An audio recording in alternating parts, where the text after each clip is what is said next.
Welcome back to another episode of the Be the CEO of Your Life and Business podcast. This week, we are going to be talking about the strategies for finishing out the fourth quarter strong. This is a topic we love to do in the month of September. We've been doing, I think, now for the past 2 years since And we I started can't believe the podcast. we're here again. I know. We're here again. It's September. And so we wanted to talk about the strategies that work best for us that we've just kind of developed. Like, I guess you could apply these strategies anytime, but especially if you're looking to finish out the fourth quarter and finish off on a strong footing so that you can set a really good foundation for 2024.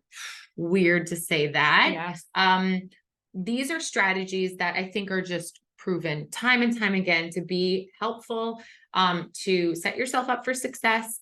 And, the reason that the fourth quarter is important, not forget about the numbers and forget about hitting goals and whatnot. It's the momentum, I think, that the fourth quarter success brings, not only for a very hectic time of year, but also to really evaluate your business and set it up for the coming year. Wouldn't you agree? It's so important because if you don't evaluate, what you've accomplished or not accomplished in the first 3 quarters of the year, how can you figure out how you're going to meet your goals by the end of the year? Yeah. And how can you set yourself up for 2024? And also because I feel like people wait until December. And I see this a lot where even like financial experts or business experts are like, all right, take some time in December and just start reevaluating. And I'm like, that feels really late to me. Yes. Because then the only time I can think that you would do that in December would be the week in between the Christmas and New Year holidays, right? And that week is nuts. Yes. Okay. Although we love that as an admin week for ourselves, but not to do this really important strategic planning, because then you're just going to flip the calendar over and you have to start implementing in January. And you don't know what your business is going to look like in January. And if you haven't looked at where you've been and what you've done in 2023, how do you know what to implement? Right. In January. Exactly. Like, I look at this as a time to figure out, you have to get really honest with yourself, even whether it's with your business or maybe personal or financial goals that you set for the year, things that you wanted to accomplish. Yeah. We are almost 3/4 of the way through the year. So you should be looking at least in my opinion, this has been very helpful and has worked for us. So you should be looking at, what did you do in the first 3 quarters? Yeah. What worked, what didn't, and what do you need to change? Like, if you are kind of on track, but are going to fall slightly short of the goals that you set for the year, what can you do in the last quarter to meet those goals? Yeah. What changes do you need to make? It's a really good time. It's almost like a new year. Yeah. Right now. It is. It's like a new year. And well, too, Laura's talked about this a lot on the podcast about how you adhere to the 12-week year. So you really do look at every quarter as being like a mini year, so that you can, again, it's building that momentum. Like, let's face it, the last quarter of the year is hectic between holidays, getting back into the full swing of things with, kids, especially for us, like our kids being back into sports and school and activities. And it can be kind of like a washing machine of like chaos. Okay. If you take the time in September to really go through and evaluate, okay, what do I need to do from this point forward? How do I get to the goals that I have set already for myself? Or should I start to set new goals that make a little more sense at this time of the year? And how you can move your business forward, it's going to create a baseline, I think, that you can jump off of from this point forward. So the first strategy would be to set some goals.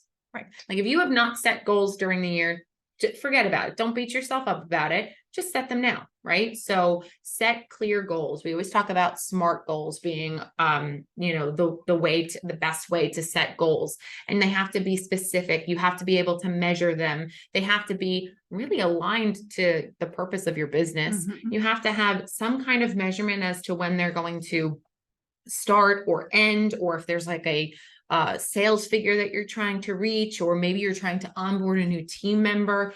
Whatever the goal is, you need to be really specific about it, and you need to set it down and put it down and then work yourself backwards. Like, how are we going to achieve that goal? So if it is a revenue goal, and let's say you want to finish the last quarter with $100,000, what do you need to do every single month? And then what do you need to do every single week? And then what do you need to do every single day to meet that goal? That's how guys, specific it is. I do this Yeah. every morning when I walk into the office. I have goals that I've set for each year. If you can see us on YouTube, I'm using air quotes. Each year, my 12-week year. And so for me this year, I had a revenue goal, my own, not just the firm, but my own of what Yeah. I wanted to do. So for each year, I have the goal. And so every day when I come in, I look at, because, you know, I go into our billing system, I can see, you know, what we've billed and whatever. So I look at where I'm at, what the goal was, where I'm at that day, how many days are left in the year, and then what the daily goal has to be, Right. if I want to still meet that goal by Which the is, end of the year. and that can be like so jarring. It's eye-opening. It's eye-opening, right? Like, and we always say, like, we love being able to track so that we can like look back and see, you know, where we are, what we've done, what we've accomplished. And sometimes I don't like what I'm saying. I know. I was just going to say that, like, sometimes you write that number down and then your day goes sideways and you're like, uh-oh, like, okay, well, I got to make that up Like yesterday, some other way. I had about 30 billable seconds yesterday. Yeah. Because I was just, there were things happening and it was just a chaotic day and I just did not get a lot of substantive work done. Yeah. So when I have a day, you can't, look, we're not robots, No. right? So not every day is going to be your most productive day.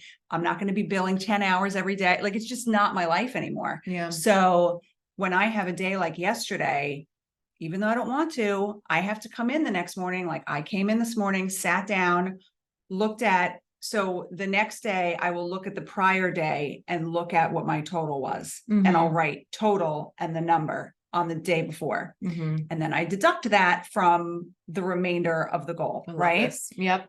And yesterday I had nothing to deduct. So, because that's just how it happens, though. I mean, well, here's the other thing. You know, we love to drop a footnote around here. So drop a footnote and say, we don't just have billable work anymore. right. So from recovering litigation only attorneys that now have admin, have general counsel work, have Employees that we're managing. Yes, we have employees, we have flat transactional work that we're Yeah. doing. We have so many other different varieties that you can't just base it off of that number. However, what you could say is, what did I do yesterday that maybe moved a business relationship forward, that for a client that maybe I'm doing a lot of work for, maybe there's something new on the horizon. And that's something that you need to track, because overall it might generate towards your overall revenue goal. It's so true. So when I sit down on mornings like this morning, where my goal is the same as it was yesterday, except I have one less day, right? Yeah. I do have to think about those things. Like, what did I do yesterday? And yesterday is like a blur. It's like a blur. It's like a blur. I had the same day. What did It I was do crazy. yesterday? Yeah. I don't even know. But you know, I actually did resolve a couple issues that I had outstanding with a couple of different people. I had some good phone calls yesterday. Yeah. So I did get some stuff done. It's just not like the typical thing that I would do when I was working for somebody else. Yeah. So it's like you have to adjust your perspective Yes. as to what productive means. Oh, Because totally. for us, it's totally different than it used to be. Yeah. But if I wasn't tracking that, how would I even know? Right. I Right. wouldn't. Right. And so it's a matter of perspective. And then it's a matter of going into the second strategy that we want to talk about prioritizing tasks. So we're kind of dancing around that subject here, but as the business owners, we can't just spend all the time doing the work. We have to No. delegate the work. We have to be able to, you know, see the business from a 30,000 foot view and prioritize accordingly. So thankfully, we have an amazing associate attorney that works for us. We have incredible paralegals that work for us, that we can push things in their directions and help, because they're things that need to get done, but they just can't get done by us because we're needed elsewhere. Like, our efforts are needed elsewhere. And notice that when you said paralegals plural. Yes. So when we started this year, we did not have that. No, We did not have a full-time attorney working with us. no, So we have expanded, I think, in a way much greater than I thought we Yeah. would at the beginning of the year. yeah. So you have to take all those things into account. Like, it's phenomenal that we have people working for us that we can delegate to, but that means that we actually have to sit down and figure out what to delegate. We have to figure out how to delegate and manage, and it becomes it's harder, but like it's hard if you do it the right way and you're willing to put the time in to make sure that you are giving those things. Like there are so many things that I could do because I've done them for so many years. I could do Right. them in my sleep, but that's not what moves the business forward. And we have to think of it in that lens. If we were simply attorneys that worked in the law office, we would have to prioritize our tasks based on deadlines, based on, what needed to get done for that specific day. We would need to do it that way. And Which it's is what different. we used to do. Which, yeah, exactly. Which is exactly what you needed to do. What's coming up? What can I schedule? If I know that I have motion papers due soon, should I start doing the research this week or do I wait until next week? It's like, it's a whole different way that you prioritize, and it's a different hierarchy of priorities in that regard. And then I think that leads us then kind of seamlessly to our other favorite topic, which is time management. And for the fourth quarter, this is really, really important. It almost is like you are prepping the machine and doing a diagnostic review of how your systems work, so that one, when it gets crazy in the fourth quarter and you're really pushing towards the end of the year, you can have all systems operating and firing as they should be. And that includes delegating to other people. That includes maybe being a little bit better on intake and delegation, or on how you manage a file, or whatever it is. Like, you have to take a step back and really start to evaluate, okay, how much time should I be spending on the actual doing, the working in the business, or on the admin of the business? Where does it all fit in? And set up a system that maybe will be able to carry you through to the rest of And the we year. have a lot of those things that we have to fit in and figure out, Mhm. like, how are they, like, recording this podcast? Yep. This isn't billable. No. Right? Nope. So it's not something that we can write down time and bill a client for. Nope. So, but this is something in our meeting that we're having with our social media manager today. Like, Yeah. these are not things that we can bill somebody for, but it's part of our bigger goal, right? Yes. So although we can't bill somebody for it and it's not necessarily making us money, it's still important and it still has a value. Yeah. So you have to look at how you're and we have to figure out how to manage our time when we have these other things that we have to do. Yeah. So managing your time, and it's hard to look at, like when you look at the first 3 quarters of the year, or when I go back and I look at like a 12-week period, if I haven't met my goal, I really have to like take a real look at, okay, what was I doing Mhm. for that quarter or Yeah. those 12 weeks? And Yeah. how was I wasn't managing my time well enough, because I didn't get done everything that I needed to get done. So what do I need to change for the fourth quarter Yeah. in terms of how I'm managing my time? Absolutely. And we've talked about different time management strategies.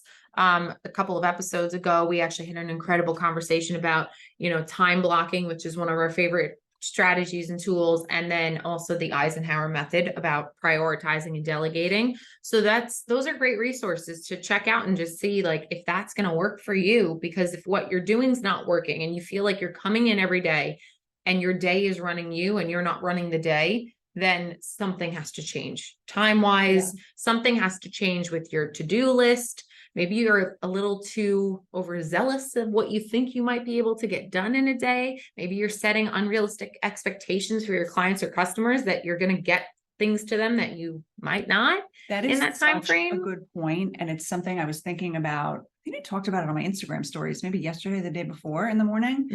Mhm. There are only so many things you can get done in a 24-hour period. Right. Right. And it's less than 24 hours because for a good portion of that, you should be sleeping. Yeah. Right. I typically get around 7 hours during the week. Mhm. So take 7 hours off that 24, and how many hours does that leave you Yeah. to get stuff done? Mhm. But you have to be, and I'm so guilty of this, like at the end of the day, being like, oh, I didn't do this. I didn't do this. I didn't do this. But you have to focus on what you did get done and recognize that you can do what you can do in a day, and then you have to let it go. Yes. Like when I go to bed at night, and I forget where I heard this, but I literally say to myself, okay, I can't solve the day's over. I can't solve any more problems today. Oh, Done. I love that. I am done, and I have to go to bed, and it's over. You know, Tomorrow's another day. I listened to Brendan Burchard's Daily Fire the other day. It was 2 days ago, I think. Maybe it was yesterday, about winning the battle, like the battle that you need to face every single day, whatever that might be, and how you need to recall your wins. You need to like look at your book of proof. We've heard that phrase Yes, I thrown love around, that. right? Like you've been able to do a lot. Like start giving yourself a little bit of credit for what you are accomplishing. And maybe you're just being a little too like, over enthusiastic with what you think that you're going to be able to get done, and you're not accounting for the curveballs that will, your business, your life, everything is going to throw at you. So really just reevaluate. And I think that's another tip that we can kind of just walk into is being flexible and knowing that things are good. I don't know how many times we've said on this podcast about giving yourself grace. I think you have probably ended more podcast episodes with saying, give yourself some grace. You have, because you have to. If you're a working parent, especially, Mhm. you have got to give yourself grace. Like, Yeah. let's take yesterday, for example, right? Mm. Mike is away. Christopher, he's with Chris at a baseball tournament in Maryland. So I am home running Matthew and Kaylee around like a nut and trying to work. Yep. So although I did not get a lot of billable things done yesterday, I was also able to pick Matthew up from football and have a great conversation with him in the car.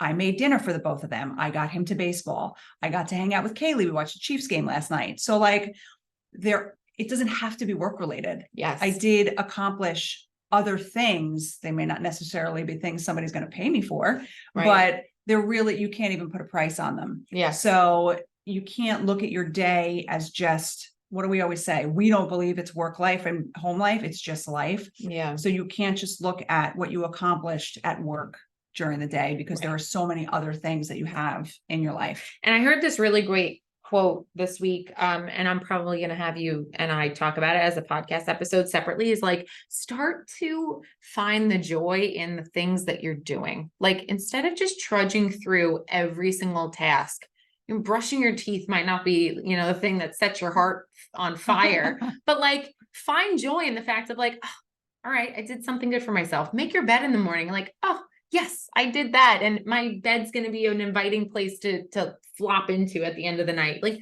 start just approaching things with joy. Be flexible. Give yourself some grace. Don't be so serious about everything. Just follow, the day as the day comes to you. And then I think the last tip that I want to talk about is our health, right? So like staying healthy. This is the time of year where if you live by us, we are going to get into the fall. There's going to be allergies. The rails. There's going to be colds and viruses, and kids are going to get sick and sent home from school, and everything's just going to go awry. But you have got to try and put yourself as the number one priority, and your health, and making sure that you are eating the foods and drinking the fluids that are going to really set you up for success during the day. And I know, you guys, I know what workout programs I'm doing for the rest of the year. Oh, I love it. I love a schedule. That is the detail that I create, because it helps me.